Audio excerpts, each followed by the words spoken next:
Ok, on est à l'image, donc bonjour à tous pour ce cours qui, pour les présentiels, rattrape le cours de demain, puisque je ne serai pas là, et pour les distanciels, ne change rien à l'affaire. Alors, il faut repartir d'un certain nombre de choses, ne serait-ce que parce que le cours précédent était peut-être un peu confus, mais c'était dû à la fièvre. Se fait jour chez Foucault, si on fait le bilan de tout ce qu'on a fait ensemble, se fait jour une triple enquête. Non pas une, mais 3 enquêtes, dont j'ai essayé de vous montrer la lente constitution.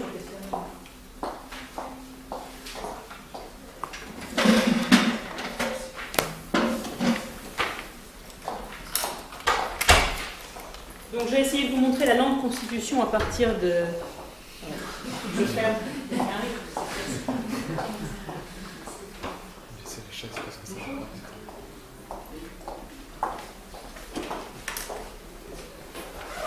On vient de commencer. Donc, se fait jour une triple enquête, 3 enquêtes distinctes, dont j'ai essayé de vous montrer la lente constitution à partir des textes. Triple enquête qui correspond en réalité à des chantiers au départ distincts. Et je pense qu'il faut revenir sur cette distinction, et si j'y insiste, c'est que ça va être fondamental dans le tournant que j'aimerais aborder aujourd'hui, et qui est le tournant vers le présent, et en particulier autour de la notion, je vous l'annonce dès à présent, d'homo economicus, qui va nous occuper dans la deuxième partie de cette séance. Alors, je résume. Une première enquête, premier chantier, qui correspond à toutes les premières séances qu'on a faites ici dans ce cours, et qui est une enquête qui porte sur l'émergence des arts de gouverner. Et cette émergence des arts de gouverner, elle inclut en son sein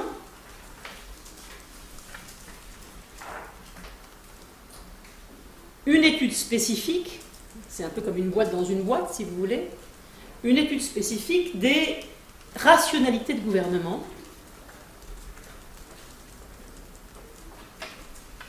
à partir desquelles on peut périodiser de manière interne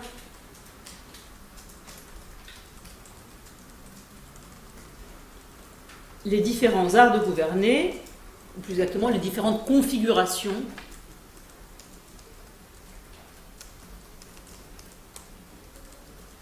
là encore je vais dire les différents paradigmes, mais je me suis expliqué sur la non-utilisation par Foucault de la notion de paradigme il y a quelques cours, donc j'y reviens pas.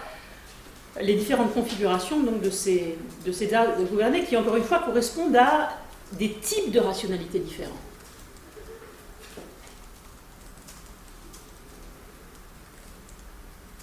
Alors, il y a une question subsidiaire, toujours dans ce chantier, sur laquelle j'ai insisté pas mal, et qu'on va retrouver bientôt au présent, et qui est la question, donc seconde, mais importante, de l'articulation éventuelle ou pas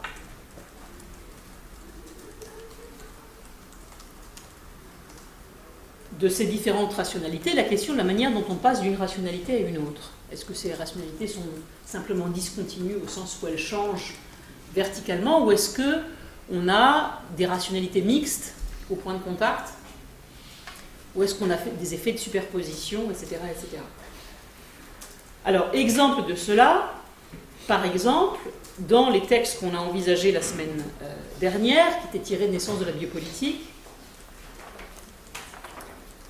le remplacement, ou en tout cas l'inflexion profonde, et la question de savoir s'il s'agit de remplacement ou d'inflexion mériterait toute notre attention, le remplacement, ou en tout cas l'inflexion profonde que subit ce que Foucault nomme la raison d'État. Je vous rappelle, raison d'État entendue exclusivement comme rationalité d'État, comme rationalité de ce gouvernement, de ce type de gouvernement qui accompagne la constitution de l'État moderne au XVIe et au XVIIe siècle. Donc l'inflexion profonde de cette raison d'État qu'il avait analysée dans les cours du Collège de France en 77-78, sécurité, territoire, population, une inflexion, un infléchissement, un remplacement, dans une autre rationalité ou une transformation en une autre rationalité différente, nouvelle, qui correspond à un basculement dans la deuxième moitié du XVIIIe siècle vers quelque chose que Foucault va désigner d'une série d'appellations qui ne sont pas exactement équivalentes, mais qu'on a toutes rencontrées et qui sont rationalité gouvernementale, raison gouvernementale, et puis, dans le texte qu'on avait d'ailleurs commenté la fois dernière, économie politique. Alors, toujours dans ce premier chantier, je vous en ai annoncé 3, ça c'est le premier, dans ce premier chantier, il me semble qu'il y a en réalité la définition, la mobilisation ou la construction par Foucault de 3 points de bascule d'une rationalité dans une autre. Le premier point, je ne fais que résumer ce qu'on a déjà fait, le premier point, c'est le renversement d'une sorte de balance ou d'équilibre qui caractérisait la définition et le fonctionnement du pouvoir souverain. Vous vous souvenez, Foucault dit le pouvoir souverain était toujours limité à la fois du dehors et au dehors, du dehors par le droit et au dehors au sens spatial, en dehors des limites de la souveraineté, limité par la diplomatie, parfois la guerre.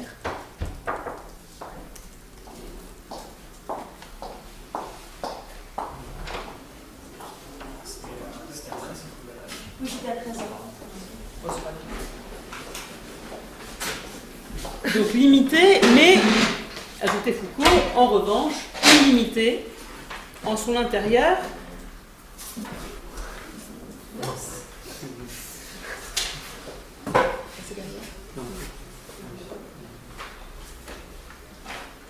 Illimité en son intérieur, et la bascule, c'est le renversement de cette limitation extérieure et illimitation en intérieur en une formule exactement inverse qui prévoit au contraire la limitation interne.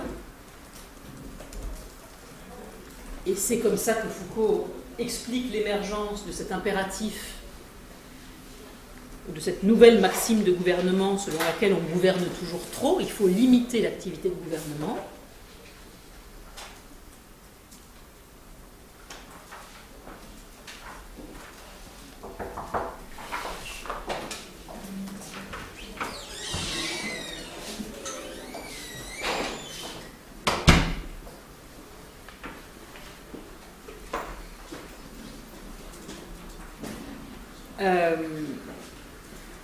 Et sur ce point, ce renversement de l'illimitation en limitation et de la limitation en illimitation,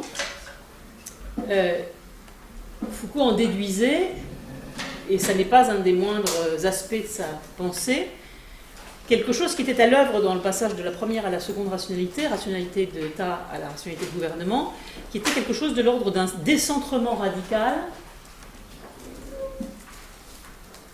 par rapport à la centralité du droit. Alors, je n'ai pas probablement commenté assez ce point, je n'ai pas le temps de m'y arrêter, mais là aussi, j'y reviens parce que ça va être important pour aujourd'hui, quand on va tenter d'analyser les caractéristiques de notre propre actualité et de nos propres visages néolibéraux, gouvernementaux. Ce décentrement par rapport à la centralité du droit peut être compris d'une double manière. La règle juridique, dit Foucault, et il a raison de le rappeler, c'est un point d'histoire de la philosophie, est très classiquement entendue comme expression de la souveraineté. C'est par la règle juridique, c'est-à-dire par la forme du droit, que la souveraineté s'exprime à partir du début de la modernité.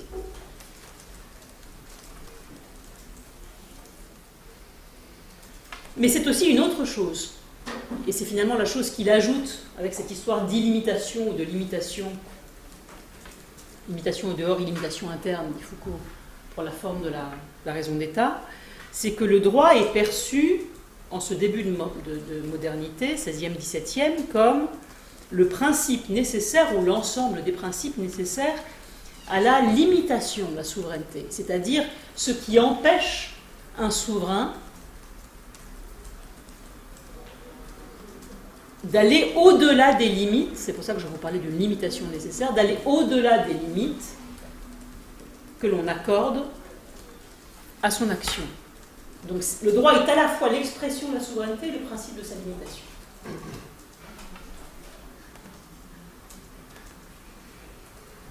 Et Foucault dit, passer de la raison d'État à la rationalité gouvernementale, c'est à la fois retourner terme à terme limitation et illimitation. Limitation au dehors, illimitation à l'intérieur devient le contraire. Illimitation au dehors, limitation à l'intérieur. Mais c'est aussi dire que tout ne tourne plus nécessairement autour de la question du droit et que la politique va se réarticuler autrement qu'à partir de la double fonction ou du double caractère opératoire de la règle juridique.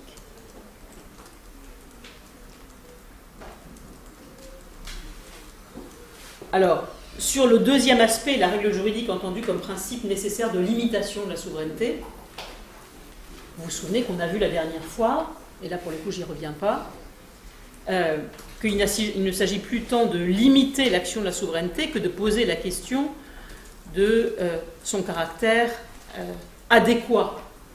Non pas est-ce que l'action du souverain est licite ou illicite en vertu du droit, mais la question de savoir si la manière dont on gouverne est adéquate ou pas, ce qui n'est pas du tout la même question. On contourne la question de la légalité, qui n'est plus tout aussi centrale. Sur le premier point, en revanche, le fait que la règle juridique a été, dans le paradigme de la raison d'État,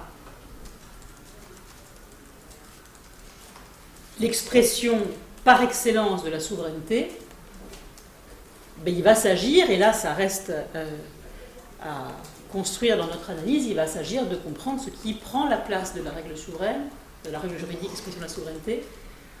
Pas totalement, il reste encore du droit, bien entendu. Il reste encore l'édifice du droit et il fonctionne, mais qui vient, pour ainsi dire, compléter, redéterminer, et au moins en partie déplacer, le fonctionnement sur un autre type d'instrument. Alors j'y ai déjà fait allusion à de multiples reprises, mais je peux l'introduire maintenant de manière plus nette, à la place, en lieu et place de la règle juridique comme expression de la souveraineté, le recours à la norme. La norme est ce qui, littéralement, complète et au moins en partie remplace, pas totalement, parce que ce n'est pas un principe de substitution, la vieille règle juridique. La règle juridique déterminait ce que l'on pouvait faire et ce que l'on ne pouvait pas faire. La norme va déterminer ce qu'il est convenable de faire, adéquat de faire, efficace ou profitable de faire, et ce qui ne l'est pas. Deuxième point de bascule, toujours dans ce premier grand chantier. De la même manière, on pourrait dire que la redéfinition au XVIIIe siècle de ce que l'on entend par police, alors là aussi j'avais fait brièvement allusion, mais je pense qu'il est important de revenir sur ce point, témoigne de manière particulièrement efficace, visible, de cette grande transformation de la rationalité qui marque d'une certaine fracture l'histoire des arts de gouverner, quelque part au milieu du XVIIIe siècle, en un avant et un après. Parce qu'on passe de l'activité illimitée d'administration des sujets à l'intérieur de l'État. Vous vous souvenez, il y avait un principe de limitation extérieure et un principe d'illimitation intérieure dans la raison d'État. Donc on passe de l'activité illimitée d'administration des sujets à l'intérieur d'une activité qui est celle de l'État à une activité totalement différente, redéfinie autour d'un couple nouveau, qui est un peu la formule de la rationalité gouvernementale, et qu'on a encore une fois évoqué à de multiples reprises, et qu'on pourrait appeler le couple limitation-efficacité. Qu'est-ce que c'est qu'une police redéfinie, non pas comme ensemble de toutes les pratiques qui permettent l'illimitation du contrôle par la souveraineté de l'espace social, mais comme son exact contraire, l'ensemble toujours nécessairement limité, mais d'autant plus efficace, des pratiques dont les sujets gouvernés doivent être les objets. Alors, sur cette évolution de la notion de police, je voulais vous donner, parce que c'est un sujet passionnant en soi, au moins 2 références bibliographiques. L'une qui a très évidemment compté pour Foucault lui-même, pour ses analyses, qui est un texte magnifique et qui est le texte de Jacques Donzelot. Est-ce que j'ai un stylo ?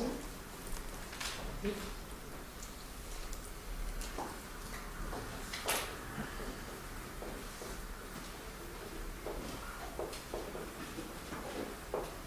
Qui s'appelle La police des familles.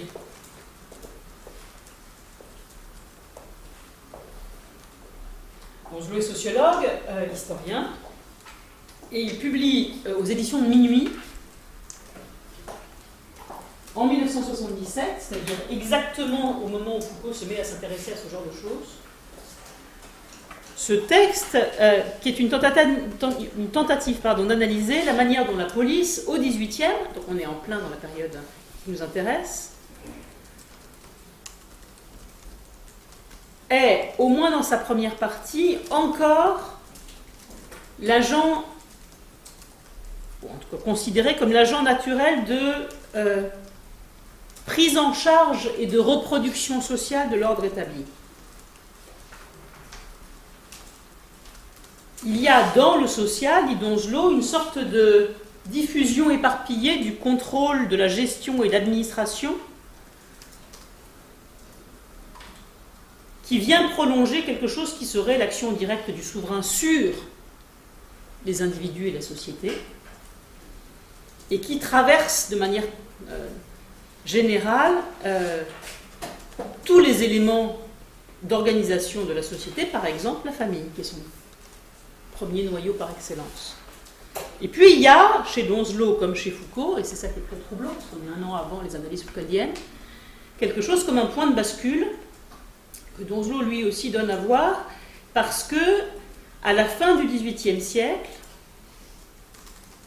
se fait jour non pas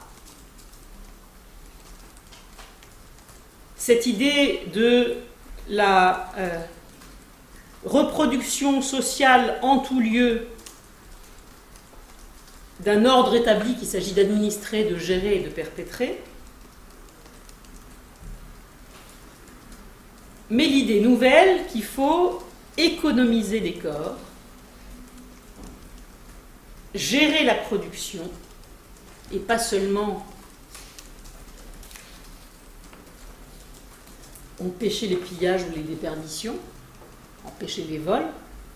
Il faut maintenant, et c'est un élément nouveau, gouverner, et c'est ça qui est très étonnant chez Donzelot, il faut maintenant gouverner les familles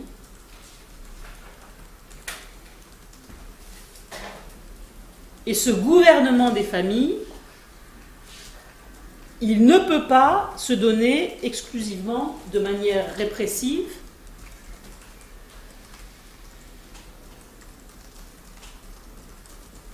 et il va déployer toute une série de dispositifs ou de champs de pratiques et de discours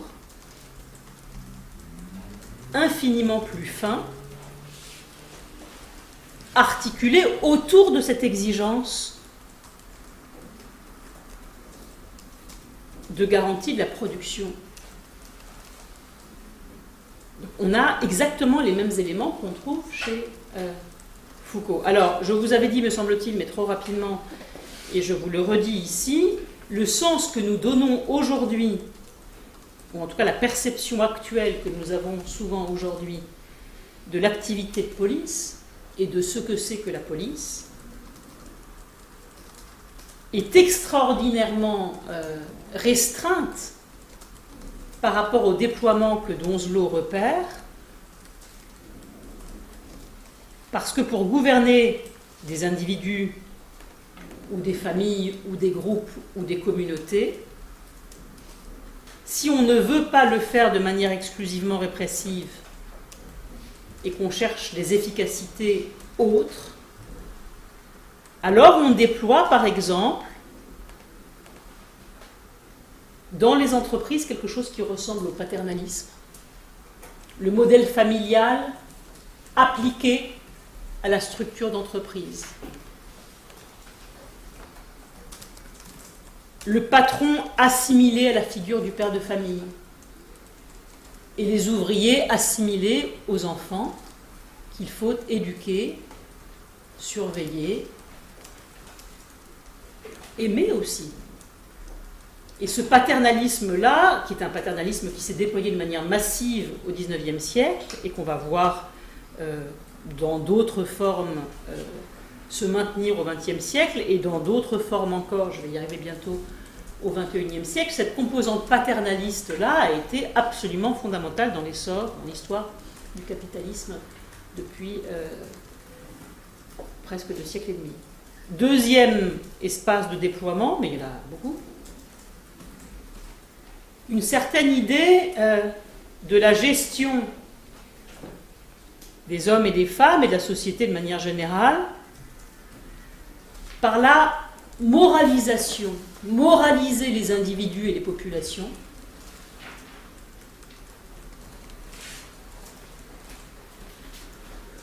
est une manière de les gouverner contre l'idée de la corruption, des comportements antisociaux, de la mise en danger, puisqu'on revient toujours là, de la production que ces comportements peuvent impliquer. Et un des grands topoi, un des grands lieux ou un des grands points d'articulation du discours de la moralisation à partir du XIXe siècle, ça va être la moralisation par l'épargne. Être capable d'épargner, être des bons épargnants, c'est être entré dans la moralité. Alors, si je vous dis ça là aussi, le fait d'avoir un peu d'épargne montre le sens avisé que l'on a de sa propre situation, mais aussi son appartenance à quelque chose comme un social auquel on rendrait hommage, mais aussi un sens de la prévision, du discernement. Bref, on est raisonnable quand on est épargneur. Et donc on est des bons, alors on dirait aujourd'hui citoyens, on dit à l'époque travailleurs. Il y a cette idée de la bonne santé de la personne, la bonne santé morale de la personne capable d'épargne. Alors 2 mentions sur ce point, parce que c'est une des choses que mentionne Donzelot. Il serait intéressant de voir ce que cette moralisation par l'épargne devient.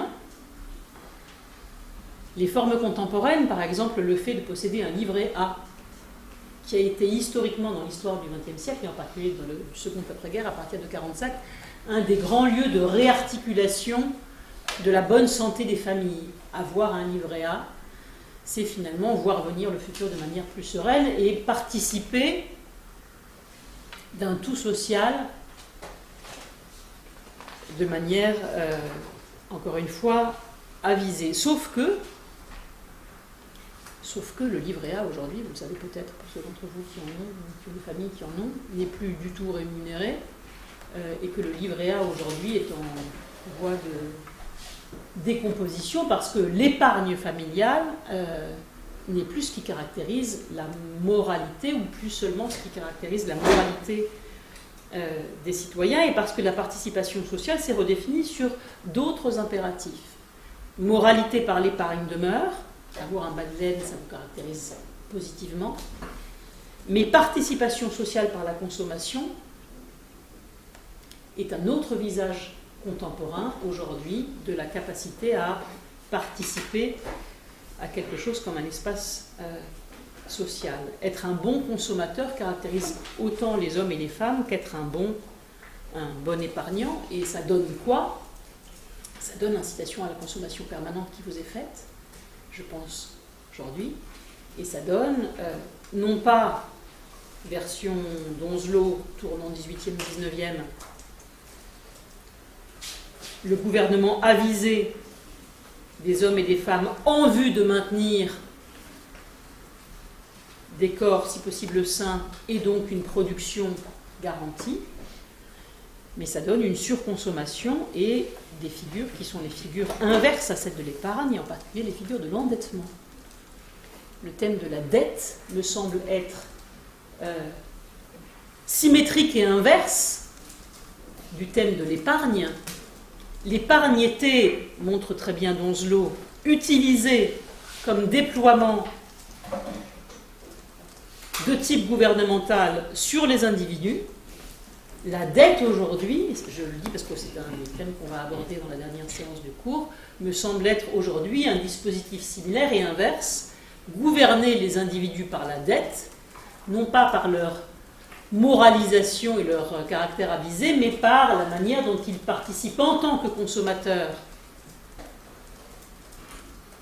à la société dont ils sont membres, jusqu'au risque extrême, et ce risque extrême, c'est la crise qu'on a vécue en 2008, c'est-à-dire l'exposition des individus à une dette telle que leur position dans la société et leur position tout court en est remise en cause. Alors est-ce que cette exposition extrême qui a provoqué la catastrophe que l'on sait en 2008, c'est-à-dire la crise économique, est un effet pervers de quelque chose que l'on n'a pas suffisamment su contrôler?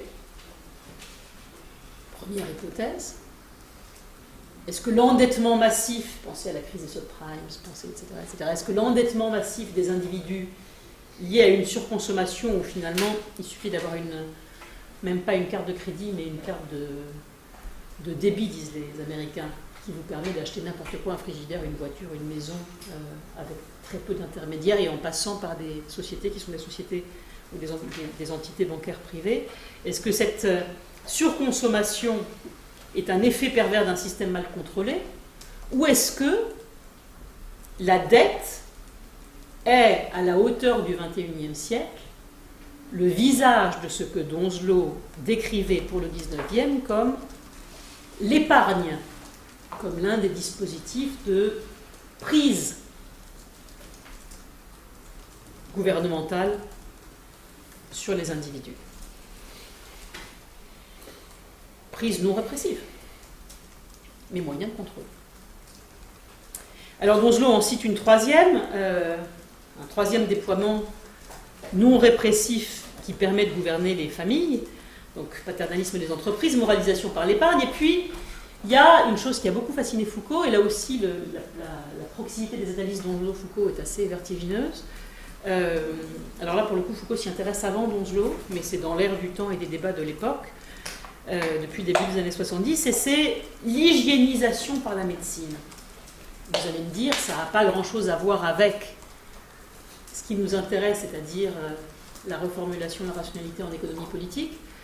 Mais en réalité, si, parce que l'hygiénisation par la médecine, le fait de soumettre les hommes et les femmes, les populations, aux critères d'une bonne santé, c'est à la fois intéressant du point de vue économique, puisque bonne santé des corps veut dire niveau accru de prestations productives, c'est quand même de ça qu'on parle, mais parce que ça permet aussi, cette hygiénisation par la médecine, un contrôle non répressif mais capillaire, à la fois sur les individus, un par un. Vous vous souvenez, anatomopolitique, disait Foucault en parlant de discipline, et un contrôle massifié par population. Encore une fois, non pas en disant ce qui est interdit et ce qui est autorisé, ça c'est la règle juridique, mais en disant ce qui est propice ou pas, convenable ou pas, favorable ou pas,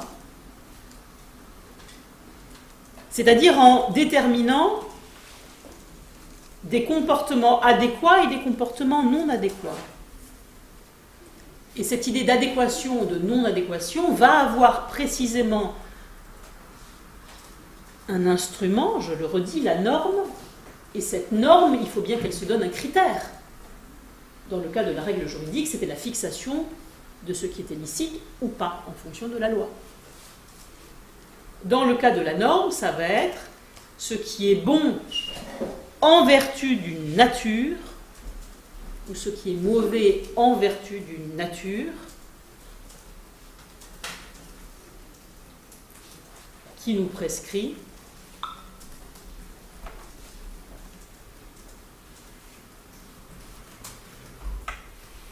tel ou tel comportement, tel ou tel habitus, telle ou telle attitude. Bref, on voit se mettre en place dans cette redéfinition du mot police, mais vous voyez que c'est un champ énorme, on voit se mettre en place ce qu'on va appeler, mais ce qu'on va appeler à partir de ce moment-là, avant ça n'existe pas, c'est pour ça que c'est un point de bascule, va se mettre en place ce qu'on va appeler bientôt quelque chose comme une gestion du social. Quelque chose comme, et nous en avons hérité, et nous sommes encore dans ce régime-là, des politiques sociales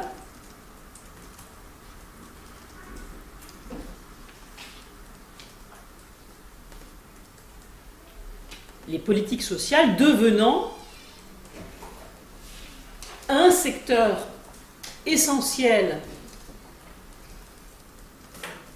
de l'action de l'État,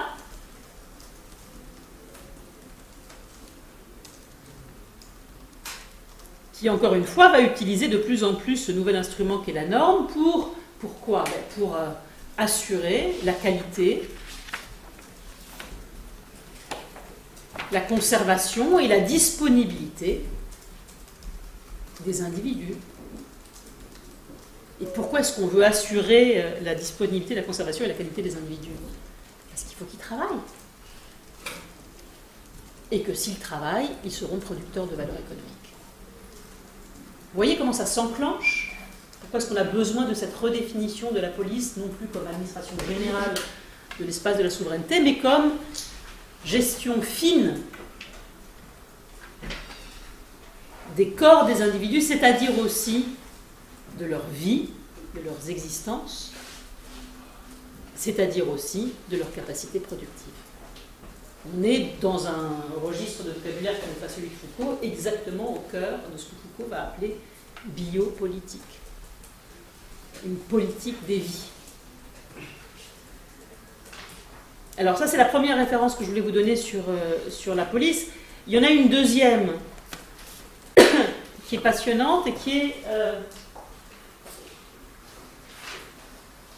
un livre plus récent d'un philosophe et juriste italien qui est directeur de recherche, directeur d'études à l'EHSS, à l'École des hautes études en sciences sociales, qui s'appelle Paolo Napoli. C'est un livre relativement, alors il est plus récent que Donzelot, mais il est relativement ancien, mais qui fait encore absolument référence, de 2003, qui s'appelle Naissance de la police moderne. Naissance de la police moderne. C'est à la découverte, et le livre de Napoli revient sur Foucault-Donzelot, et il redouble ça, et c'est ça qui fait l'intérêt du livre, mais alors là pour le coup je n'ai pas du tout le temps de rentrer dans le détail, d'une analyse comparée de ce qui se passe, de ce point de bascule que j'essaie de vous décrire, en France d'un côté et en Allemagne de l'autre. Et le fait que du côté français et du côté allemand, alors que les pays sont voisins, en tout cas géographiquement, et participent d'une même histoire de la modernité occidentale, en réalité, la conception de l'État et la transformation de la police dans ce tournant gouvernemental que Foucault essaie de décrire ne fonctionne pas de la même manière.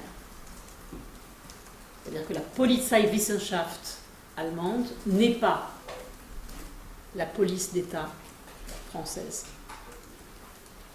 Alors, je m'arrête là pour cette histoire de police, mais il est évident que cette transformation de la police, elle donne à voir exactement il y a d'autres manières de le montrer, mais elle donne à voir exactement ce que Foucault essaie de décrire quand il dit qu'on passe d'une raison d'État à une rationalité gouvernementale. Alors, troisième point de bascule. Le premier, c'est limitation. Le deuxième, c'est cette histoire de la police. Et le troisième point de bascule, c'est celui sur lequel je m'étais, me semble-t-il, arrêté la dernière fois sans pouvoir y rentrer, mais j'y reviens parce que là aussi ça va nous servir pour la période contemporaine, et qui est un changement dans le rapport à la vérité. Alors je l'avais esquissé, mais je voudrais y revenir très, très rapidement parce que je m'étais dit que vous allez lire les textes tout seul, et puis finalement ce sont des textes qui sont des textes un peu compliqués, et je voudrais que le point soit compris. Vous avez par exemple cela dans le texte de Naissance de la biopolitique que je vous avais distribué la dernière fois à la page 20.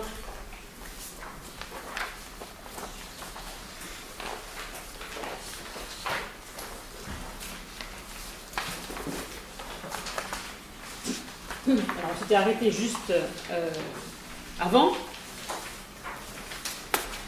On va le dire dans un instant, mais avant de lire le texte, ce qui est intéressant dans ce texte, c'est que apparaît immédiatement, après la synthèse de ce qui précède, et qu'en revanche on avait lu, c'est-à-dire on risque toujours de trop gouverner, il y a l'émergence d'un souci nouveau pour la pratique de gouvernement, la question est comment est-ce qu'on peut ne jamais trop gouverner, comment est-ce qu'on peut, dit Foucault, gouverner juste assez. Et l'expression est assez extraordinaire, gouverner juste assez, etc., etc.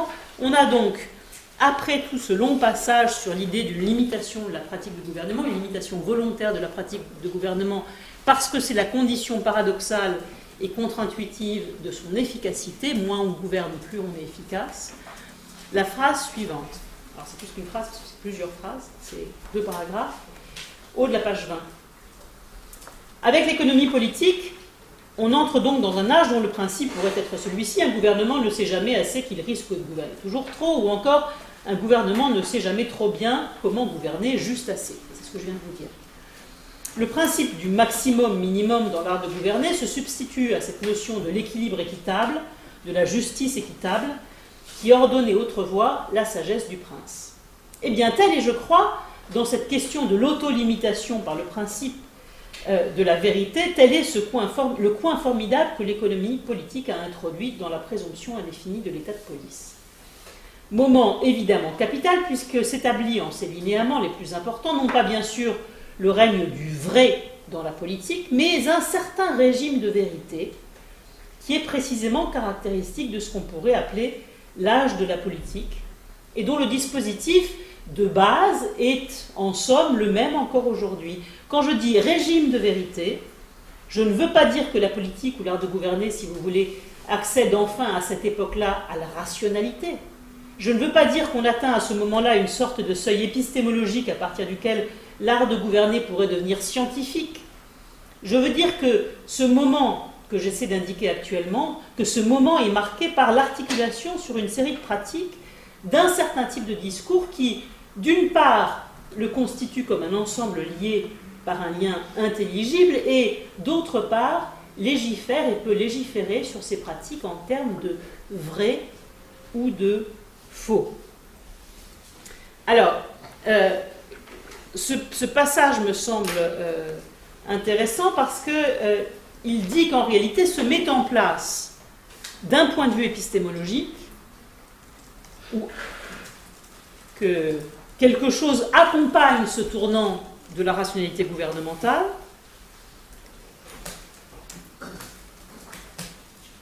et que ce qui accompagne ce tournant de la rationalité gouvernementale, c'est une transformation de ce qu'il appelle un régime de vérité.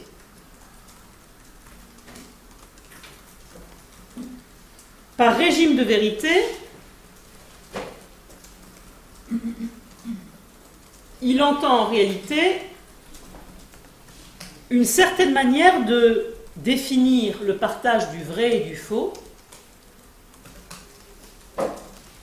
c'est-à-dire en réalité le critère que l'on se reconnaît, ou les critères que l'on se reconnaît,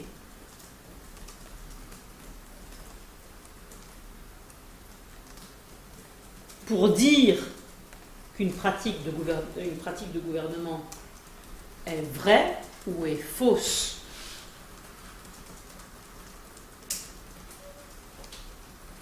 Il y a toujours à l'œuvre dans les rationalités gouvernementales l'idée d'une vérité des pratiques ou d'une fausseté des pratiques qu'il s'agit de formuler.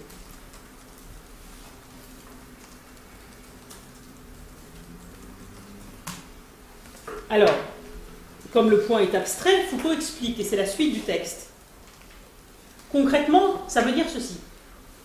Au fond, il existait au XVIe, XVIIe, avant d'ailleurs, il existait encore jusqu'au milieu du XVIIIe siècle toute une série de pratiques qui étaient, si vous voulez, les levées fiscales, les tarifs douaniers, les règlements de fabrication, les réglementations sur les tarifs des grains, la protection et la codification des pratiques de marché, enfin tout ça, qui était quoi? Et qui était réfléchi comme quoi? Eh bien, c'était réfléchi comme l'exercice de droits souverains, de droits féodaux, comme le maintien de coutumes, comme des procédés d'enrichissement efficaces pour le trésor, comme des techniques pour empêcher les révoltes urbaines de mécontentement de telle ou telle catégorie de sujets. Enfin, tout ça, c'était des pratiques, bien sûr réfléchies, mais réfléchies à partir d'événements et de principes de rationalisation différents. Entre ces différentes pratiques, allant, si vous voulez, du tarif douanier à la levée fiscale, à la réglementation de marché et de production, etc., entre ces différentes pratiques, on va, à partir du milieu du XVIIIe siècle, pouvoir établir une cohérence réfléchie, raisonnée. Cohérence établie par des mécanismes intelligibles qui lient ces différentes pratiques et les effets de ces différentes pratiques les uns aux autres, et qui vont par conséquent permettre de juger toutes ces pratiques comme bonnes ou mauvaises, non pas en fonction d'une loi ou d'un principe moral, mais en fonction de propositions qui vont elles-mêmes être soumises au partage du vrai et du faux. C'est donc tout un pan de l'activité gouvernementale qui va ainsi passer dans un nouveau régime de vérité. Et ce régime de vérité a pour effet fondamental de déplacer toutes les questions que précédemment on pouvait poser l'art de gouverner. Ces questions, autrefois, c'était: est-ce que je gouverne bien conformément aux lois morales, naturelles, divines? C'était donc la question de la conformité gouvernementale. Et puis cela était au XVIe et au XVIIe siècle, avec la raison d'État: est-ce que je gouverne bien assez intensément, assez profondément, avec assez de détails pour porter l'État jusqu'au point fixé par son devoir-être, pour porter l'État à son maximum de force? Et maintenant, là on a le point de bascule, le problème va être: est-ce que je gouverne bien à la limite de ce trop et de ce trop peu, entre ce maximum et ce minimum qui me fixe la nature des choses, que me fixe la nature des choses? Je veux dire, les nécessités intrinsèques aux opérations de gouvernement. C'est cela, l'émergence de ce régime de vérité comme principe d'auto-limitation du gouvernement, qui est l'objet que je voudrais traiter cette année. Alors, la phrase est importante parce que Foucault en fait l'objet de son cours, ce qui n'est pas rien. Encore une fois, la question du cours, dit Foucault, alors il s'avance un peu parce que ça va être beaucoup d'autres choses, ce cours. La question du cours, elle est: au nom de quel partage du vrai et du faux, et en vertu de quels critères délimitant le vrai et le faux, une série de pratiques de gouvernement se retrouve unifiée, rationalisée, articulées, distribuées, hiérarchisées les unes aux autres, ou les unes par rapport aux autres, pour constituer un véritable système, historiquement déterminé, mais un système quand même,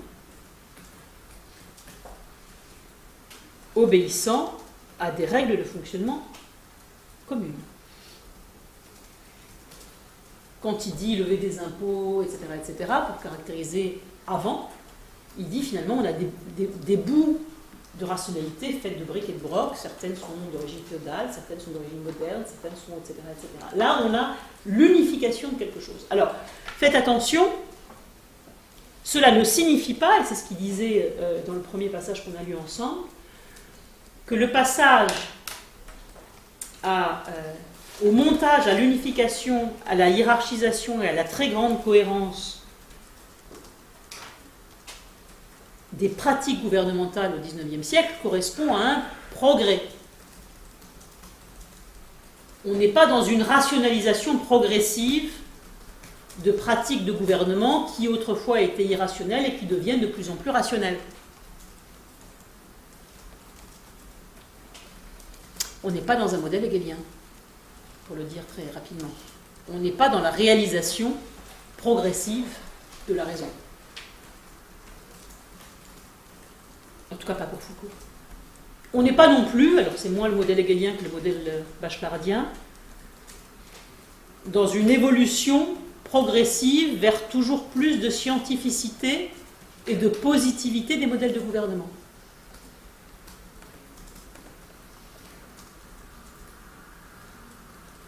La naissance du libéralisme économique ne correspond pas à une rationalisation plus grande et donc à une validité plus grande des pratiques de gouvernement, précisément parce qu'il n'y a pas un critère de rationalité, mais la constitution historique de partage qui fixe ce que veut dire rationalité.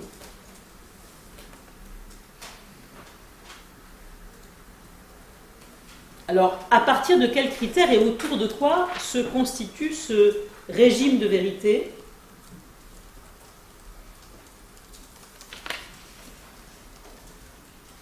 dont Foucault dit qu'il accompagne la transformation de la rationalité de gouvernement. Alors, il l'explique très bien dans l'analyse qu'il fait de la notion de marché. Pour qu'il y ait marché, il faut qu'il y ait échanges commerciaux de marchandises. On a ça bien avant. Vous vous souvenez, on en parlait quand on a fait un grand tableau des doctrines économiques en version un peu bande dessinée, mais c'était pour vous donner un cadre de ce dont on parlait. Il y a marché dès lors qu'il y a échange, dès lors qu'il y a commerce, dès lors qu'il y a interaction, donc bien avant le début du capitalisme. Le capitalisme ne s'est pas caractérisé par le marché existe avant. Le premier qui dit ça, c'est Marx. Ce qui change, dit Foucault, au tournant 18e-19e, ou dans cette deuxième partie du 18e qui l'intéresse tant, et ça change avec les physiocrates, c'est pour ça que c'est si important de savoir quelle a été la pensée des physiocrates, c'est que le marché a été considéré comme l'expression de mécanismes naturels, et donc, en tant que naturel, ou en tant qu'expression d'une naturalité qui en représentait le fondement, on lui a assigné une valeur de vérité.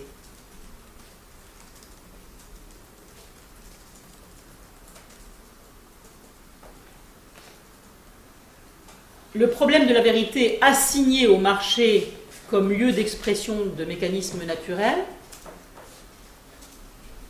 nous empêche de remonter littéralement au fondement même de ces mécanismes. Ils sont naturels, ils sont toujours déjà en deçà. On n'interroge pas la nature, on la reconnaît dans sa valeur, mais précisément parce qu'il s'agit de naturalité, on ne peut discuter ce fond naturel. Il est là. On a donc un point aveugle pour toute théorie qui voudrait faire la critique de cette naturalité. La naturalité est là. Le marché devient donc révélateur de, je cite Foucault, quelque chose qui est comme une vérité. Le marché, dans son fonctionnement, est vrai parce qu'il reflète très exactement le fonctionnement des lois de la nature. Et ces lois de la nature, en tant que lois de la nature, ne sont pas susceptibles d'être discutées. Et Foucault en déduit, le marché devient un lieu de véridiction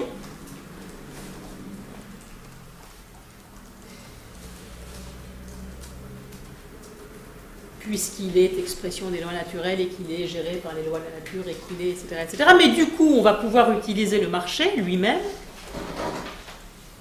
comme lieu de vérification ou de falsification pour la pratique gouvernementale. Si le marché est vrai parce qu'il est fondé en nature et par la nature et qu'il obéit aux lois naturelles, il devient un instrument pour discerner, vérifier ou falsifier toute pratique gouvernementale. Toute pratique gouvernementale enfreignant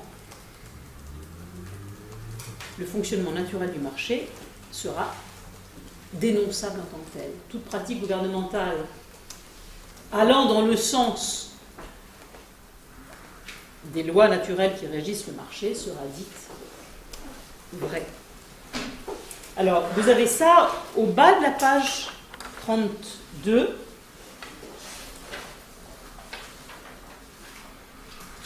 Les 3 dernières lignes de la page 32 et le haut de la page 33. Or, c'est là que le changement se produit pour un certain nombre de raisons que j'évoquerai tout à l'heure. Le marché est apparu au milieu du XVIIIe siècle comme n'étant plus, ou plutôt comme ne devant plus être, un lieu de juridiction. Le marché est apparu comme, d'une part, quelque chose qui obéissait et devait obéir à des mécanismes naturels. Et vous voyez qu'il met naturel entre guillemets. Parce que cette naturalité-là, elle devient ou elle s'impose comme thème et comme référence au milieu du XVIIIe siècle. Cette naturalité-là, c'est une construction du point de vue des idées et du point de vue de la politique. Le marché est apparu comme d'une part quelque chose qui obéissait et devait obéir à des mécanismes naturels, c'est-à-dire des mécanismes spontanés, même si on n'est pas capable de les saisir dans leur complexité, mais spontanés, tellement spontanés que si on entreprenait de les modifier, on ne pouvait que les altérer et les dénaturer. Dénaturer, c'est sortir de la naturalité. D'autre part, et c'est en ce second sens que le marché devient un lieu de vérité, non seulement il laisse apparaître les mécanismes naturels, mais ces mécanismes naturels, quand on les laisse jouer, permettent la formation d'un certain prix que Bois-Guilbert appellera prix naturel, que les physiocrates appelleront bon prix, qu'on appellera par la suite prix normal, enfin peu importe, un certain prix naturel, bon, normal, qui va exprimer le rapport adéquat, un certain rapport adéquat entre coût de production et étendue de la demande. Le marché, quand on le laisse jouer en lui-même dans sa nature, dans sa vérité naturelle, si vous voulez, permet que se forme un certain prix que l'on appellera métaphoriquement le vrai prix, qu'on appellera encore parfois le juste prix, mais qui ne porte plus du tout en lui ces connotations de justice. Juste prix, c'est plus une idée de justice. Ce sera un certain prix qui va osciller autour de la valeur du produit. Alors, cette idée que le marché devient lieu de vérité, qu'on passe du marché juridictionnel au marché véridictionnel,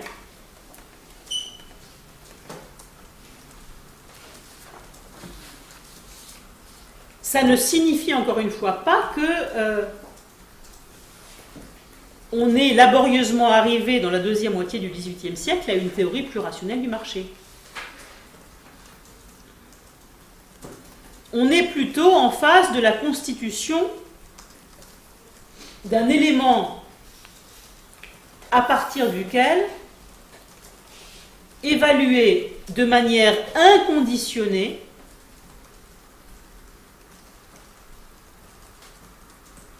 les choix politiques, les choix gouvernementaux et les pratiques. Et là encore, il y a la version 18e siècle, c'est-à-dire se dit on évalue de manière inconditionnée les choix et les pratiques sur la base de lois naturelles ou réputées comme telles,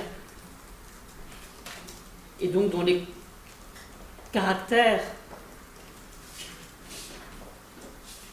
seraient à ce titre indiscutables. Le fond de naturalité joue au XVIIIe comme garantie de la véridicité. Mais n'empêche que, ça c'est le XVIIIe, on a aussi dans l'oreille, de manière infiniment plus actuelle, cette idée que le marché est ce à partir de quoi raisonner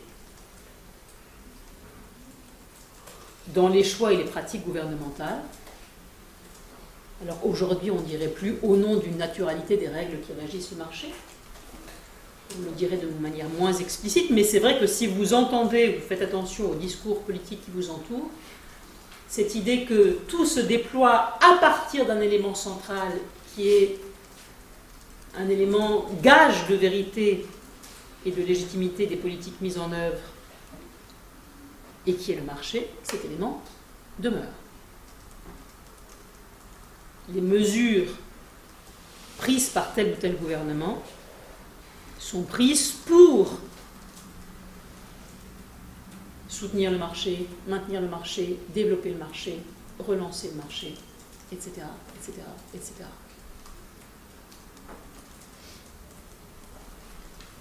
Alors, dernier point sur cette idée ou ce point de bascule qui concerne la vérité, et puis après on va faire une pause et j'en arriverai au deuxième chantier. Je vous avais annoncé 3 chantiers différents chez Foucault, etc., etc. C'est à la page 34-35.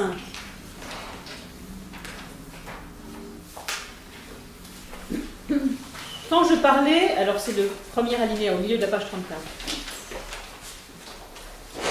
Quand je parlais de ce couplage opéré au XVIIIe siècle entre un certain régime de vérité et une nouvelle raison gouvernementale, et ceci en liaison avec l'économie politique. Je vous rappelle que l'économie politique est le nom de ce qui se met en place à partir de ce point de bascule du XVIIIe siècle. Et ceci en raison avec l'économie politique. Je ne voulais pas dire du tout donc qu'il y aurait eu d'un côté formation d'un discours scientifique et théorique qui serait l'économie politique, et puis que les gouvernants, d'un autre côté, auraient été obligés, ou bien séduits par cette économie politique, ou bien obligés d'en tenir compte par quelques pressions de tel ou tel groupe social. J'ai voulu dire que le marché, objet privilégié depuis fort longtemps de la pratique gouvernementale, et objet privilégié plus encore au XVIe et au XVIIe siècle, sous le régime d'une raison d'État et d'un mercantilisme qui faisait précisément du commerce un des instruments majeurs de la puissance de l'État, s'était constitué maintenant c'est 18e, à la différence de 16e, 17e, s'était constitué maintenant en un lieu de véridiction. Et ceci non pas simplement, non pas tellement parce qu'on serait entré dans l'âge d'une économie marchande, c'est à la fois vrai, mais ça ne dit rien précisément. Non pas parce que les gens ont voulu faire la théorie rationnelle du marché, c'est bien ce qu'ils ont fait, mais ça ne suffisait pas.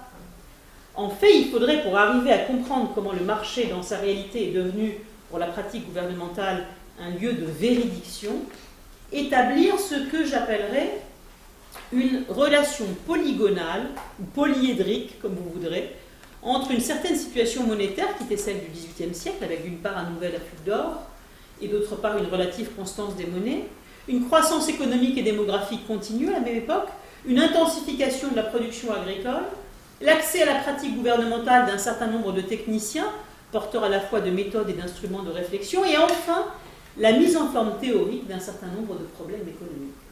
Autrement dit, je ne crois pas qu'il faille chercher, et par conséquent, je ne pense pas qu'on puisse trouver la cause de la constitution du marché comme instance de véridiction. Ce qu'il faudrait faire, si on voulait analyser ce phénomène, absolument fondamental, je crois, dans l'histoire de la gouvernementalité occidentale, cette irruption du marché comme principe de véridiction, ce serait simplement effectué par la mise en relation de ces différents phénomènes que j'évoquais à l'instant, la mise en intelligibilité de ce processus. Je m'arrête ici. Alors, là aussi, on fait la pause dans 1 minute, mais j'insiste sur ce point. Prenez ce texte et tentez de le transposer à la hauteur de notre propre présent, c'est-à-dire d'un présent qui a été caractérisé il y a presque 10 ans, 9 ans et demi, par la crise économique que l'on sait. Ce qui est intéressant, c'est qu'on a plusieurs possibilités de rapport à cette crise économique et aux politiques gouvernementales qui l'ont probablement en partie provoquée et aussi qui l'ont probablement en partie compensée ou tenté de la compenser, d'une part et d'autre de la ligne que trace 2008. On a un premier discours qui consiste à dire on n'a pas suffisamment contrôlé les choses. Mais normalement, et vous voyez revenir l'idée même de la norme, normalement les choses n'auraient pas dû se passer comme cela. C'est une mauvaise gestion, c'est une fausse gestion, c'est une gestion non avisée de l'économie qui a provoqué la catastrophe que l'on sait. Mais en réalité, il aurait fallu des pratiques qui n'étaient pas dans la fausseté ou dans l'erreur, mais dans l'origine de la vérité. On a dénaturé, le thème a été très présent dans les analyses économiques, on a dénaturé le fonctionnement naturel de l'économie capitaliste. Et cette dénaturation, elle s'est faite, souvent on lit ça dans les analyses, par la financiarisation du capitalisme. La dénaturation, c'est la fiscalisation. Pardon, c'est la financiarisation. Mauvais capitalisme financier, il a dévoyé le bon capitalisme non financier. D'où la mise en cause systématique des produits financiers, de la non-traçabilité des produits financiers, du fait qu'on n'avait pas des économistes mais souvent des gestionnaires, que je me souviens au moment de, alors vous ne vous souvenez pas, mais au moment de 2008, ce qui était accusé par exemple c'était la formation en gestion donnée par l'université Paris-Dauphine. Ce n'étaient pas des économistes, ils n'étaient pas préparés, enfin si, c'était des gestionnaires, ils étaient habitués à la gestion, mais ils ne savaient pas suffisamment d'économie, ils se sont pas rendus compte des effets pervers de ce qu'ils faisaient, etc., etc. Donc on est dans le mauvais côté. Puis il y a une deuxième possibilité d'interprétation, et qui est de dire, toujours à partir du texte foucaldien, là où au XIXe siècle était possible la production d'une, je reprends son expression, mise en intelligibilité du processus. La constitution d'un espace d'intelligibilité des processus économiques, qui à son tour déterminait les pratiques et les choix politiques, eh bien nous sommes arrivés à un moment où une telle constitution d'intelligibilité des processus économiques dans leur ensemble n'est plus possible. Et cette constitution d'intelligibilité, elle n'est plus possible parce que, alors ça dépend des économistes et ça dépend des types d'hypothèses qu'ils font, parce que, par exemple, la théorie des cycles a sauté, les cycles économiques. Parce que le coefficient de prévision que l'on peut déployer à l'égard des phénomènes économiques s'est totalement raccourci, ou même a sauté complètement. Parce que la crise n'est pas un événement isolé, mais qu'on est rentré dans une sorte de dynamique historique construite autour d'une sorte de chronicisation de la crise. La crise n'est donc pas un élément dévoyé, mais un élément qui devient durablement la condition permanente des déploiements, des reformulations et des soubresauts du monde économique, etc., etc. Mais dans ces cas-là, quel type d'intelligibilité générale pouvons-nous avoir? Sinon sur du très court terme, dans des réponses à ce qui se passe immédiatement. Et c'est une des grandes questions que l'économie actuelle pose et que les choix politiques induits par ce tournant économique, ou cette inflexion économique, enregistrent aujourd'hui. Alors, on s'arrête là sur ce point, et puis après la pause, j'en viendrai au deuxième et au troisième chantier foucaldien, mais de manière infiniment plus rapide. Et puis on rentrera dans l'histoire des deux branches, ou des deux exemples de néolibéralisme contemporain que Foucault envisage dans la deuxième partie de son cours de 78-79. Une pause de 5 minutes.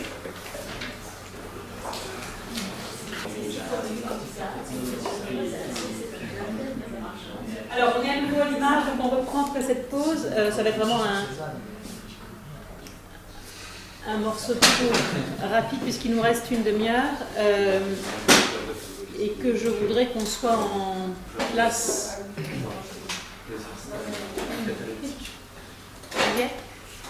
Et que je voudrais qu'on soit en classe entière, donc en effectif complet, pas comme aujourd'hui, pour aborder de manière plus précise ce qu'on entend par capital humain, les différents sens de la notion de capital humain qui va être déterminante pour le type de questionnement qu'on va essayer de constituer ensemble pour ces 2 ou 3 dernières séances. Alors, je vous disais, j'annonçais il y a un peu plus d'1 heure 3 chantiers. Le premier, je m'y suis arrêtée longuement parce que j'ai essayé de faire la synthèse pour que vous y voyiez plus clair. Le deuxième et le troisième, je vais en dire 2 mots, mais vraiment 2 mots, donc ça va être 2 secondes. Le deuxième chantier, c'est ce qu'on a vu se déployer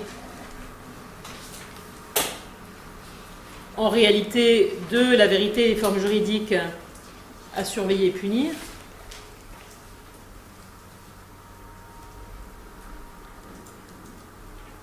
Et c'est une histoire de la transformation tout à la fois de la richesse, de la forme de la propriété, de ce que l'on entend par production et de l'organisation du travail qui en découle, en vertu de quoi? En vertu de cette autre transformation dont je viens de parler,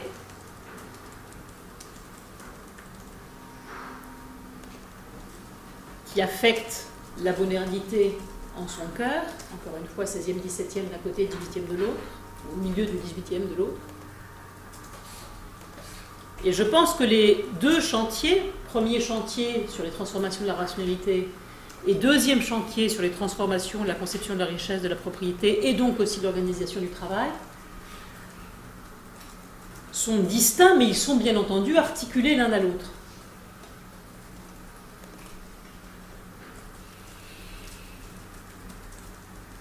Parce que travailler à la restitution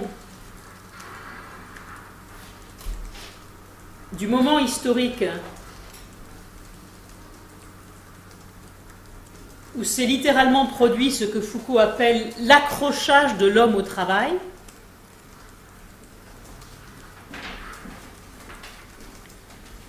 est une autre manière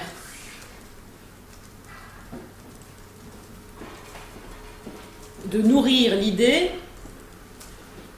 que si l'on accroche l'homme au travail, alors les enjeux de gouvernement ne sont plus les mêmes. Et que du même coup, la bascule d'une rationalité de gouvernement à une autre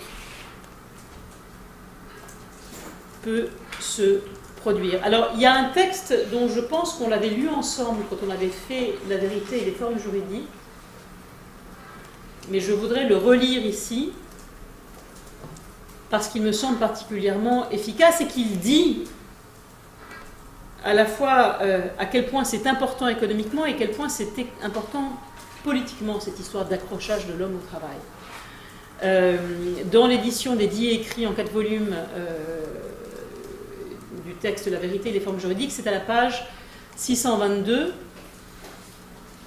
C'est pas la même pagination dans l'édition en 2 volumes quarto, mais c'est le texte 139, et là pour le coup la numération du texte ne change pas, et Foucault dit: quelqu'un a dit l'essence concrète de l'homme est le travail. Ce que j'aimerais montrer, c'est qu'en fait, le travail n'est absolument pas l'essence concrète de l'homme ou l'existence de l'homme dans sa forme concrète. Pour que les hommes soient effectivement placés dans le travail, liés au travail, il faut une opération ou une série d'opérations complexes par lesquelles les hommes se trouvent effectivement, d'une manière non pas analytique mais synthétique, liés à l'appareil de production pour lequel ils travaillent. Il faut l'opération ou la synthèse opérée par un pouvoir politique, vous voyez les 2 questions, par un pouvoir politique pour que l'essence de l'homme puisse apparaître comme étant le travail. Je ne pense donc pas qu'on puisse admettre purement et simplement l'analyse traditionnelle marxiste qui suppose que le travail étant l'essence concrète de l'homme, c'est le système capitaliste qui transforme ce travail en profit, en surprofit ou en plus-value. En effet, le système capitaliste pénètre beaucoup plus profondément dans notre existence. Tel qu'il a été instauré au XIXe siècle, ce régime a été obligé d'instaurer un ensemble de techniques politiques, techniques de pouvoir, par lesquelles l'homme se trouve lié à quelque chose comme le travail. Un ensemble par lequel le corps et le temps des hommes deviennent temps de travail et force de travail, et peuvent être effectivement utilisés pour se transformer en surprofit.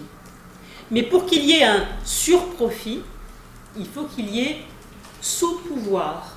Il faut qu'au niveau même de l'existence de l'homme, une trame de pouvoir politique, microscopique, capillaire, se soit établie, fixant les hommes à l'appareil de production et faisant d'eux des agents de la production, des travailleurs. Alors, le texte est extraordinaire parce qu'il y a tout dedans. Il y a à la fois, on parle de quelque chose comme un accrochage de l'homme au travail et donc une transformation du rapport au corps des hommes. Là, vous avez toutes les disciplines. Et vous avez en réalité ce qu'il dit avant, dans la vérité, les formes juridiques. Et puis si on accroche l'homme au travail, alors même que ça n'est pas sa nature, il faut des dispositifs pour garantir et effectuer cet accrochage, entre guillemets, le fait que l'homme travaille et qu'il accepte de travailler et qu'il obéit à cette injonction de travail et qu'il absorbe, qu'il intègre, qu'il intériorise cette idée fausse, dit Foucault, parce que historiquement déterminée, elle ne vaut pas en soi que le travail représente sa propre nature. On retombe sur le thème de la naturalité. Et ces dispositifs qui accrochent l'homme au travail, ce sont des dispositifs de pouvoir, des manières de gouverner. Les corps, bien entendu, mais les vies tout entières, qui sont, dit Foucault, capillaires, diffuses, microscopiques. On n'est plus seulement dans, je vous disais tout à l'heure, la manière dont la souveraineté étatique s'exprime essentiellement à travers la règle juridique. On est dans des phénomènes infiniment plus subtils. Et puis, dit Foucault, et c'est le dernier grand massif de ce texte étonnant, qui résume tout en 20 lignes, articulé à cela, c'est que pour qu'il y ait du surprofit, il faut qu'il y ait du sous-pouvoir. Et là, vous avez la formule qui revient en permanence dans le premier grand chantier et qui est la grande découverte de la rationalité gouvernementale dans la deuxième moitié du XVIIIe siècle. Ce n'est pas une vérité absolue, c'est une vérité déterminée par les conditions historiques qui sont celles de la deuxième moitié du XVIIIe siècle. Ça ne vaut pas en soi, ça vaut dans ce morceau d'histoire-là dont nous participons encore, probablement, 3 siècles après. Cette grande découverte, c'est que moins on gouverne, plus on est efficace. Donc tout cela se compose. Alors ça, c'est pour le deuxième grand chantier. Puis il y a un troisième grand chantier, et c'est celui auquel je vais arriver maintenant. Et ce troisième grand chantier, il s'ouvre exactement à la confluence, à l'entrecroisement des deux premiers. Et on pourrait simplement le résumer ainsi. Que se passe-t-il quand nous tentons d'actualiser à la hauteur de notre propre présent les termes de cette histoire des rationalités gouvernementales d'un côté, histoire de la transformation des conceptions de la richesse, de la propriété, de la production et de l'organisation du travail de l'autre. Que se passe-t-il lorsque nous tentons d'historiciser ces analyses? Et alors là, pour le coup, vous vous souvenez du fameux passage au début du cours où Foucault dit « il n'y a pas d'universaux, je tente de passer des universaux à la grille de l'histoire, etc., etc. » Il faut historiciser. Prend tout son sens. Parce que l'historicisation, ce n'est pas seulement reconnaître des variations historiques dans le passé, c'est se poser la question du présent. C'est se poser la question de l'actualité. Que se passe-t-il lorsqu'on historicise, c'est-à-dire on actualise la question de la rationalité gouvernementale? Quelle est notre propre rationalité gouvernementale aujourd'hui? Est-ce qu'elle a changé par rapport à ce point de bascule que Foucault met en scène et analyse quelque part au milieu du XVIIIe et qu'il reconnaît encore pour le XIXe siècle? Est-ce que quelque chose a changé ou pas, et quoi? Si oui, quoi? Mais on pourrait le dire aussi du point de vue de la triple conception de la richesse, c'est-à-dire aussi la propriété, de la production et l'organisation du travail. Est-ce que quelque chose a changé dans la manière dont on conceptualise aujourd'hui la richesse et le type de propriété que l'on en déduit, dans la manière dont on investit le mot production d'un certain nombre de significations et dans la manière dont on analyse et dont on pratique ce que l'on appelle aujourd'hui l'organisation du travail, avec cette question subsidiaire qui est: est-ce que la conception même du travail et la réalité même du travail aujourd'hui ont changé? Parce que si tout cela a bougé, alors tout bouge.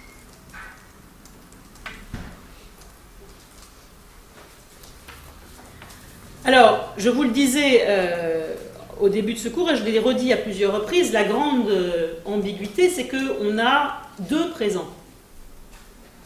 On a un présent qui est celui de Foucault, au moment où il travaille, et on a un présent qui est le nôtre, 2017, 33 ans après sa mort, et en réalité quasiment un demi-siècle après l'ensemble des analyses qu'il va restituer dans le cours de 78-79. Et l'échelle d'un demi-siècle, c'est une échelle importante.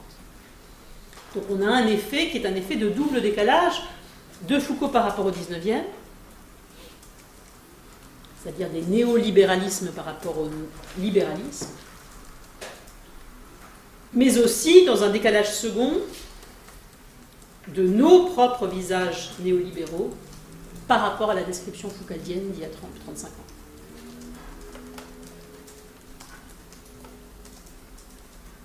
Parce que notre présent n'est pas le sien. Mais que son présent n'est pas celui de Ricardo ou de Marx. Alors, diagnostic sur le présent ou diagnostic au présent. Je vous l'ai déjà dit, mais j'y reviens en détail. Ça va passer par une étude de deux grandes écoles néolibérales. Il y en aurait eu d'autres. Mais celles-là ont l'avantage d'être à la fois très importantes, très centrales et très différentes entre elles. Ce qu'on appelle l'ordolibéralisme allemand et ce que Foucault va appeler l'anarcho-libéralisme américain, c'est-à-dire le néolibéralisme de l'école de Chicago. Alors, ordolibéralisme, c'est un courant de pensée libéral, néolibéral, qui est né dans les années 30 dans une revue qui s'appelait Ordo, à l'université de Fribourg, et dont les deux grandes figures de proue ont été un économiste, Walter Eucken, et un juriste,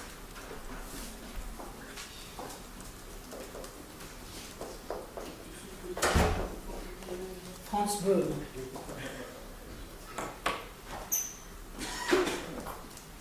En quoi ça consiste, cette idée que Eucken et Böhm commencent à formuler dans les années 30 et qui va devenir importante dans le second après-guerre?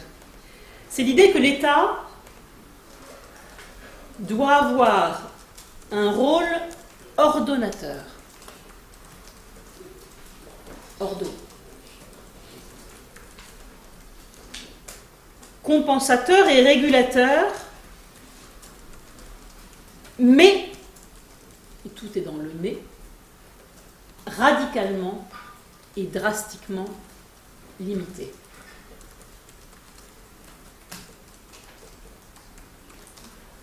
En Allemagne, après l'expérience du nazisme, c'est-à-dire après l'expérience de l'État total que prônait le nazisme est un totalitarisme, non pas parce que totalitarisme est un gros mot, mais parce que, comme dans le cas du fascisme italien, l'État devient tout et couvre tout et dirige tout, depuis les aspects les plus publics jusqu'aux aspects les plus privés. Donc après l'expérience du nazisme et de l'État total, l'idée de quelque chose comme un gouvernement frugal, c'est une expression que Foucault cite, elle est de Franklin, Benjamin Franklin. En réalité, l'idée d'un gouvernement frugal s'était fait jour et s'était imposée, et en réalité, toute la question qui avait été anticipée théoriquement par Ordo, dans la revue Ordo, mais qui a été prise au sérieux au moment de la reconstruction de l'après-guerre par les Allemands, elle est devenue la question de comprendre comment définir une économie de marché bien entendu organisé, mais pas dirigé ou planifié, pas retomber dans le modèle de l'État total. Une économie de marché organisée à l'intérieur d'un cadre juridique, un cadre institutionnel,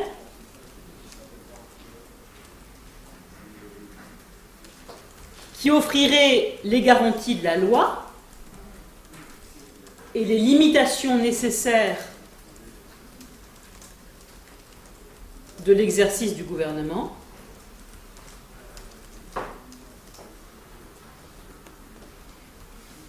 mais qui assurait aussi,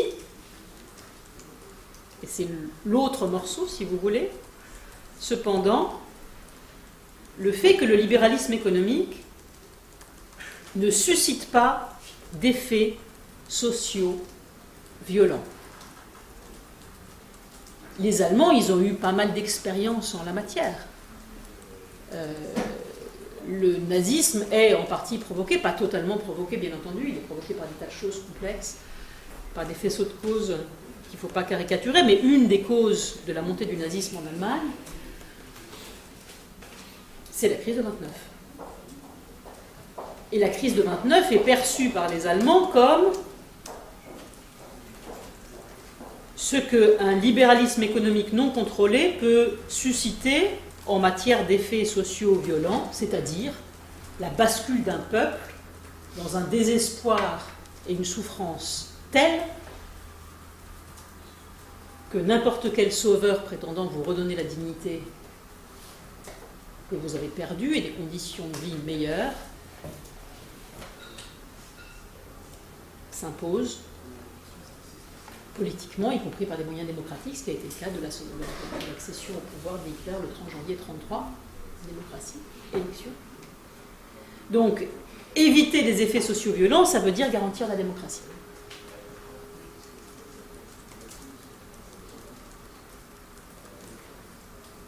Donc, libéralisme mitigé ou compensé par un rôle ordonnateur pour éviter des impacts sociaux qui déséquilibreraient ou qui mettraient en danger la démocratie elle-même.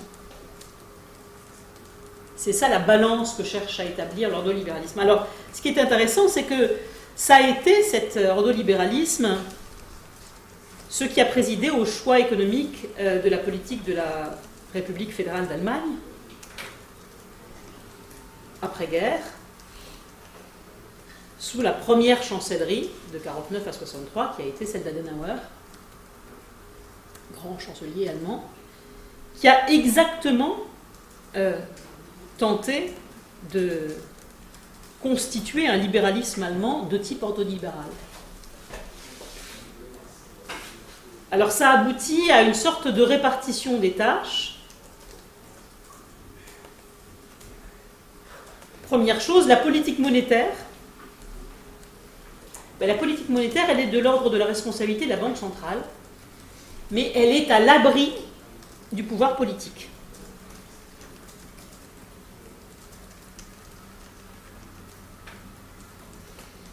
La Banque centrale a pour but de garantir la stabilité monétaire, mais ça n'a théoriquement pas à devoir croiser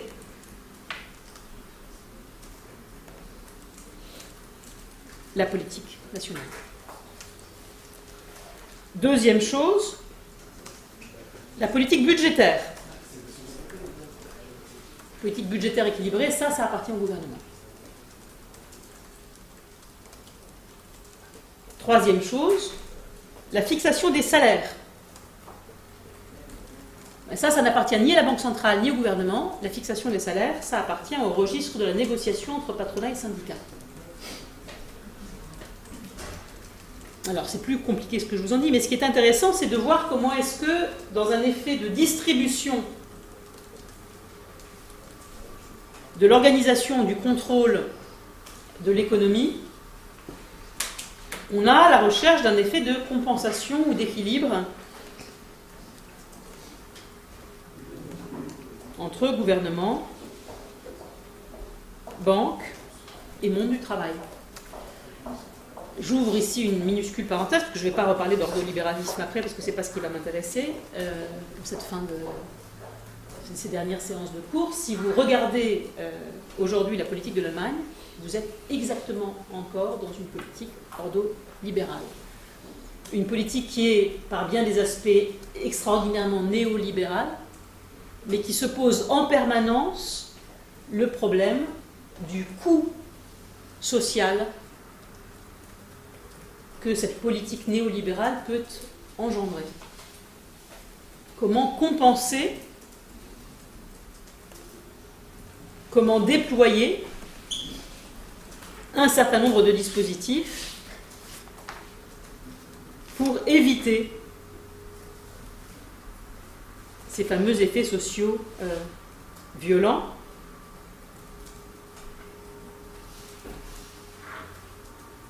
Il y a quelques semaines, quelques mois maintenant, la décision politique en Allemagne de remonter par exemple le salaire minimum est typiquement une mesure où on se dit on arrive dans une zone qui est une zone où le déséquilibre est tel que les effets sociaux peuvent se faire sentir, on remonte du coup les minima sociaux, etc., etc. Donc on est très étrangement dans un libéralisme intégrant des aspects d'État-providence. Un néolibéralisme intégrant des aspects d'État-providence.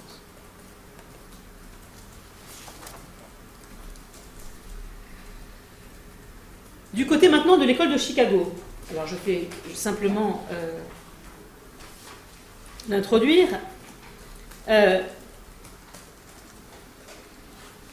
On est dans une figure totalement parallèle et en même temps inverse. On est dans une réaction, là aussi, non pas à l'État total, comme pour le nazisme, mais au trop de gouvernement qui a caractérisé le New Deal, c'est-à-dire la planification de la guerre, puis le soutien aux grands programmes économiques et sociaux après-guerre. Donc une réaction au trop de gouvernement du New Deal, sauf que, alors que l'Allemagne considère que la régulation des prix par le marché, qui est pour elle le seul fondement d'une économie rationnelle, est en elle-même fragile, et qu'elle doit donc en tant que telle être en permanence soutenue, mise en œuvre, mise en ordre, et éventuellement compensée par une politique d'intervention sociale. Donc on va avoir en Allemagne, encore une fois, je disais tout à l'heure, des éléments d'État-providence, des aides aux chômeurs, des couvertures de santé, une politique de logement, une politique de favorisation des études, etc., etc.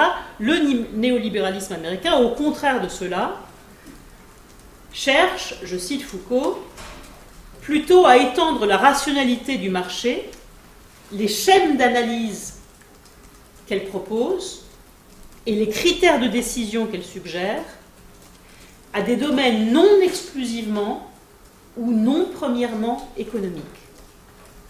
Ainsi, la famille et la natalité, ainsi la délinquance et la politique pénale.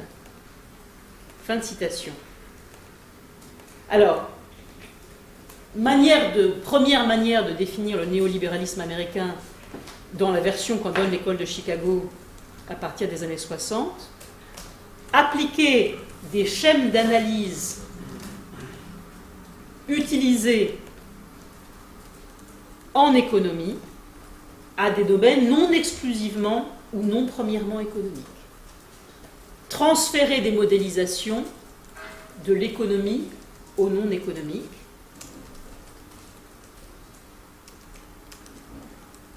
Appliquer les modèles de rationalité économique à des domaines qui n'en font, au premier titre, pas partie.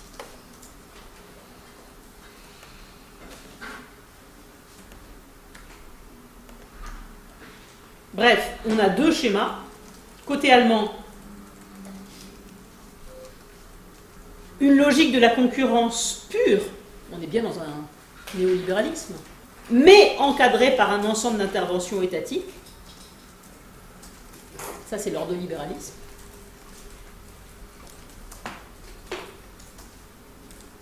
une logique de la concurrence pure encadrée par une politique de société.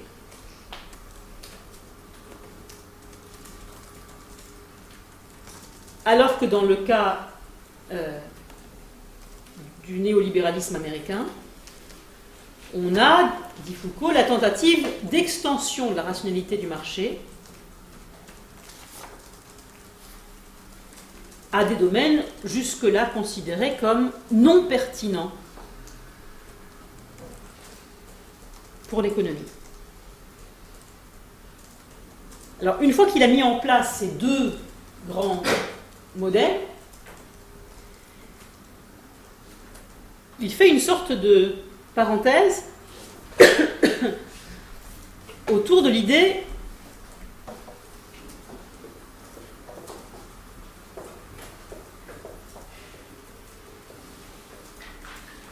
d'homo economicus. Alors, là aussi, il est moins 6, donc je ne vais pas rentrer dans le détail de la chose, je me borne simplement à l'introduire. Cette idée de l'homo economicus, pour Foucault, a une série de caractéristiques. La première, c'est que ça constitue, ou ça permet de penser les sujets de manière radicalement différente par rapport à la notion de sujet de droit. L'homo economicus est un sujet distinct du sujet de droit, tel qu'il apparaissait encore dans la pensée du premier XVIIIe siècle. Donc on en revient à notre bascule, à notre moment où ça bascule et ça se transforme.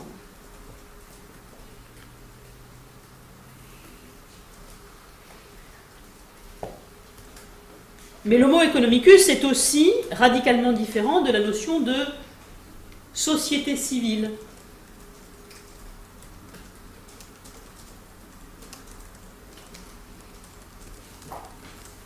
Et pourtant, il s'y articule. Parce que l'homo economicus et la société civile sont, pour Foucault, les deux visages, l'un individuel, l'autre collectif, de quelque chose qui se présente comme le corrélat, le pendant, si vous voulez, de la technologie libérale de gouvernement.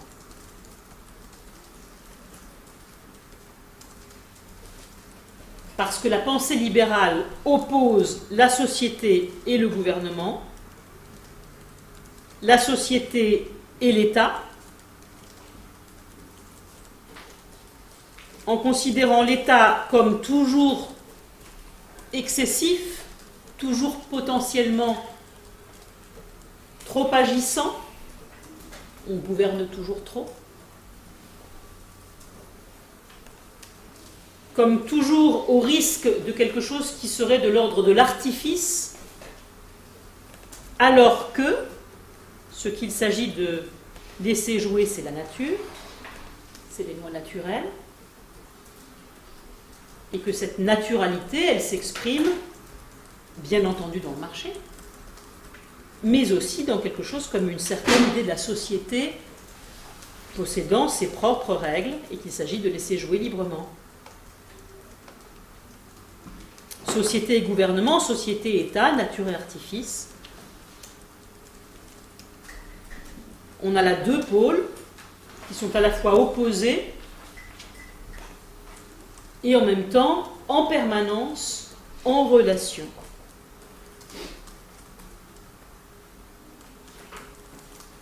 Parce que la société est le principe en vertu duquel le gouvernement libéral doit s'autolimiter, mais qu'en même temps, elle est aussi la cible permanente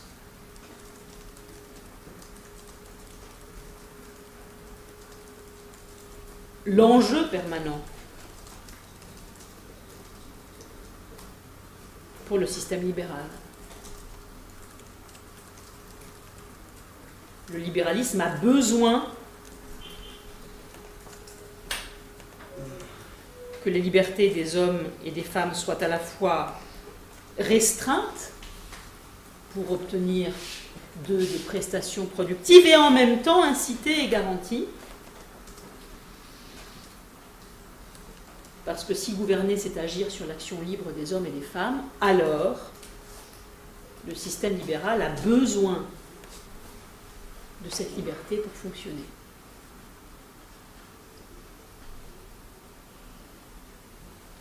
Alors, il me reste 1 minute, donc je vous donne la dernière référence bibliographique que je voulais vous donner. On en reparlera probablement plus en détail plus avant. Et cette référence, c'est celle d'un livre de Pierre Rosanvallon, professeur au Collège de France,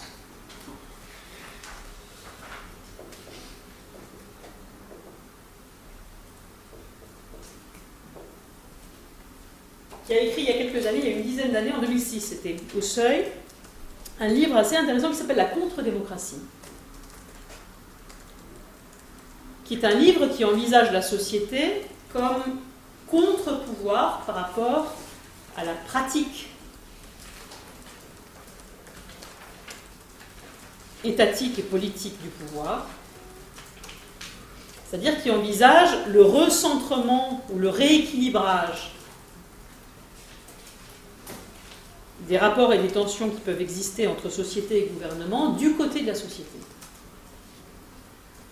Et en même temps, ce qui est très intéressant, c'est que l'analyse de Rosanvallon demeure dans une pensée où finalement, même si les rapports sont tendus et parfois d'opposition explicite, société et gouvernement, société et État, jouent l'un par rapport à l'autre et l'autre par rapport à l'un. Ne sont définis que dans une relation qui à la fois les oppose et les articule. On verra la prochaine fois que ce qui est intéressant, c'est d'essayer de comprendre comment est-ce qu'on peut éventuellement, si on peut le faire, désarticuler ces deux morceaux de cette relation. Alors on s'arrête ici et on reprendra la prochaine fois sur les différents sens d'homo economicus à partir du 19e et puis dans le contexte contemporain. Donc la prochaine fois, ça n'est pas mardi demain, ce que j'ai fait pour aujourd'hui, mais c'est mardi prochain, c'est-à-dire le 28.